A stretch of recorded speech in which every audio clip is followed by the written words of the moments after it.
Imagine bringing home a new toy or gadget every single day, but you never throw anything out. Soon, you run completely out of space. Your computer's memory works similarly. Every time a program runs, it generates new data, and that data takes up actual physical space on your machine. In Python, you might notice you don't have to manually clear out that old data yourself. That is because Python has an automatic cleaning crew working in the background while you type code. Without this automatic cleanup process, your computer's memory would fill up, causing the whole system to slow down or even crash. To see how Python handles this, meet your computer's invisible robot butler. He manages two distinct workspaces. The first workspace is a small whiteboard. In Python, this is called stack memory. It's used for writing down quick, temporary labels and names. The second workspace is a massive warehouse. This is called heap memory, and it's where the actual heavy data objects are physically stored. By keeping lightweight names on a quick-access whiteboard and storing heavy data in a separate warehouse, Python maintains its organizational speed. Let's look at a simple line of code. If we create a list of numbers and label it A, the butler builds a box for those numbers in the warehouse. He writes A on the whiteboard and draws a glowing line to connect the label to the box. Notice the digital counter on the box. Python keeps a tally of exactly how many strings are attached to every item in the warehouse. This is called reference counting.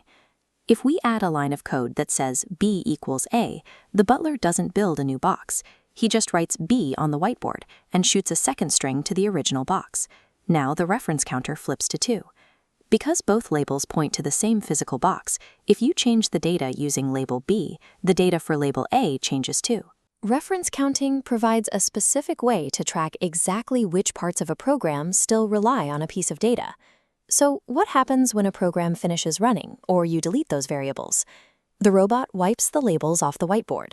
The glowing strings snap, and the reference counter on the box drops to 0. When that counter hits 0, a tool called the garbage collector takes notice. It grabs the unlabeled box and tosses it away, freeing up the floor space for new tasks. Garbage collection is the process that clears out data once it's no longer in use, which helps prevent the warehouse from running out of space.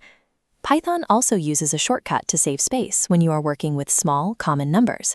If you create a variable x set to 10, and another variable y also set to 10, the butler builds just one box. He writes both names on the whiteboard and shoots strings from both letters to that same box.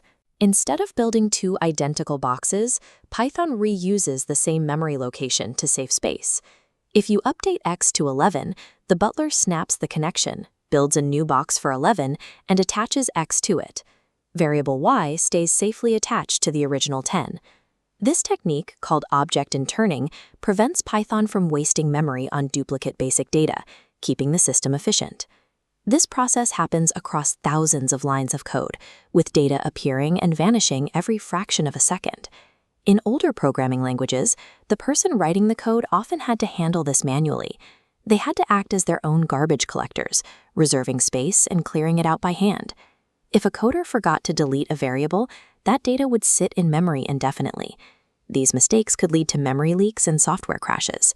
Python automates this by organizing the stack and heap, tracking references, and clearing out the garbage as it goes. By making memory management automatic, Python removes the need for manual cleanup. This allows you to spend your time building software rather than managing storage space.